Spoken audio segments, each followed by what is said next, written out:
Ross. How are you doing? I am well. How are you? I am doing awesome, amazing, great, wonderful.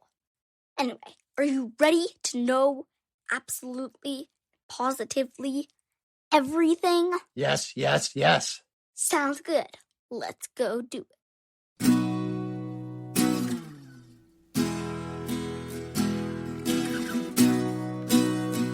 Today, I am going to tell you something about series. Series like numbers 1, 2, 3, 4, 5, or like books and movies that have sequels. Books and movies that have sequels, not like the series on your phone. Okay, not the series that you talked to. Got it. So, there's this theory that I have. What is it?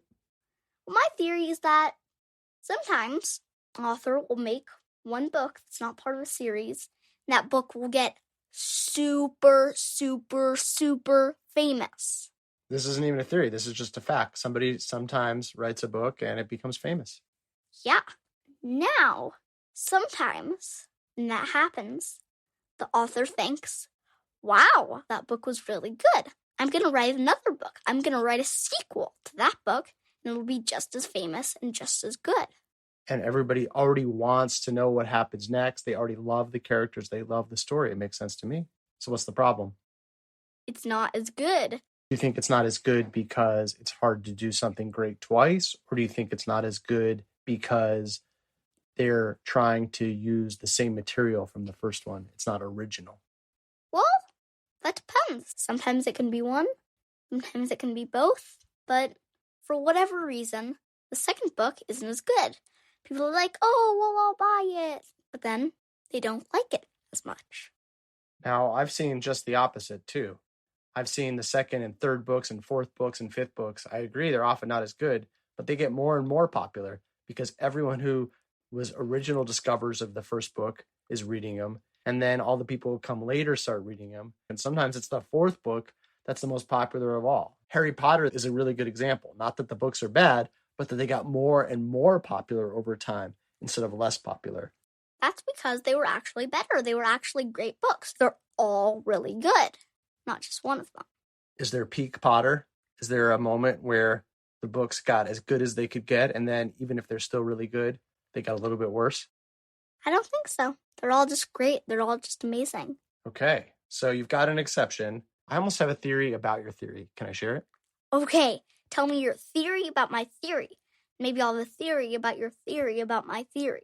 Well, I think that books that succeed as series and the books are all equally good are often not that great.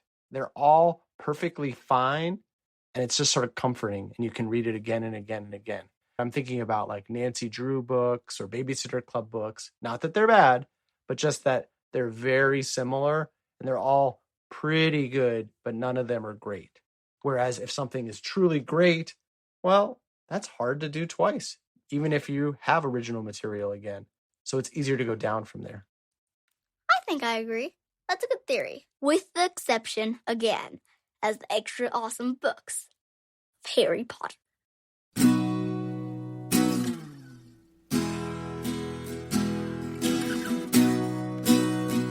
Are you ready for today's poem? Yeah, what is it? It's called Poem Written from a Single Snapshot by Patricia Jabbeh Wesley. On the beach in Monrovia, my children and I are building sandcastles. You can see the Atlantic's waves in the distance, fighting for a place to roll their way on the shore. Waves are flapped in the wind as the tide rises up and down. Before we know it, we are in the middle of the water. Bessie is 2 years old. MT is only 6 months.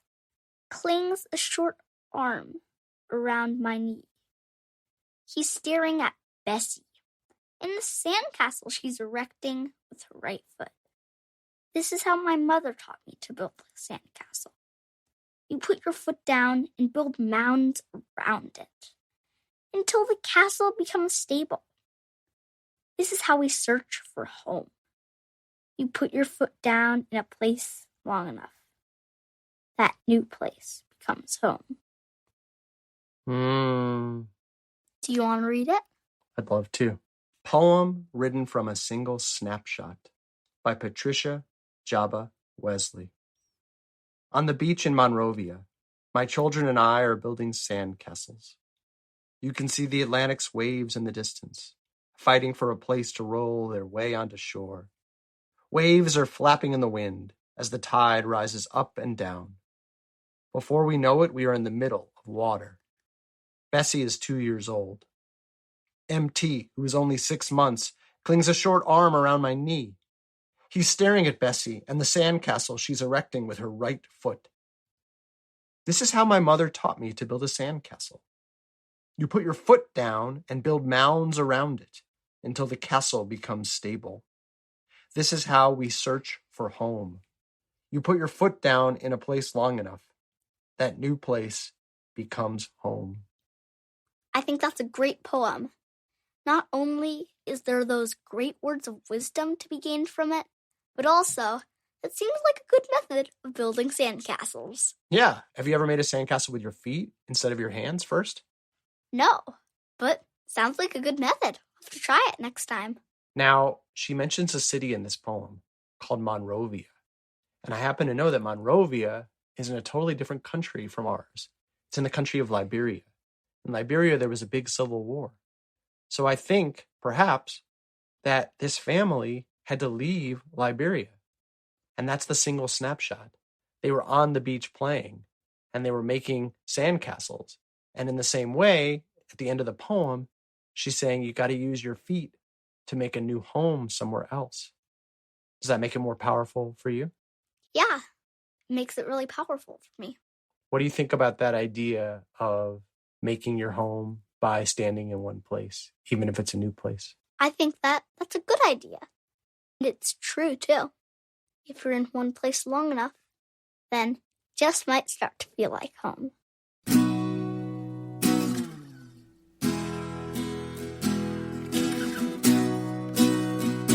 Last thing in the show, do you have a vexing question for me?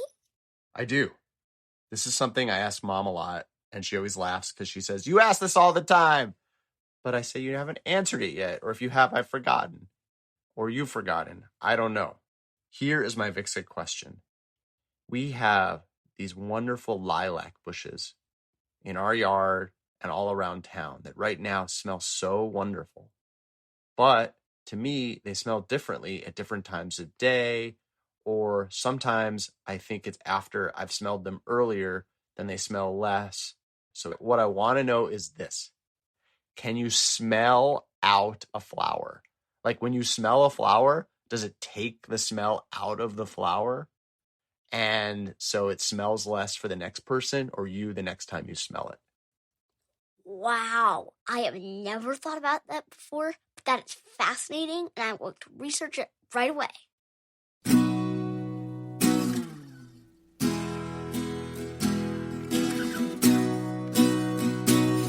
Okay, I'm back, and I have got the answer to your question. Wonderful. What is it? Well, in short, the answer is no. You cannot smell out a flower. But there is a reason that flowers may smell less the next time you smell it. What is it? Scientists have recently found out that with all the smells in the air, those smells mix with the perfume of the flowers and lessen it. So if you smell a flower once, and then you smell it again, and it smells less, that's probably just because of it mixing with the air, not because you sniffed it. You Must Know Everything was produced by me, Rasa Smith, and him, Jeremy Smith. And the amazing music was by Furniture. Please rate, review, and share the show. And please tune in next time for everything you need to know.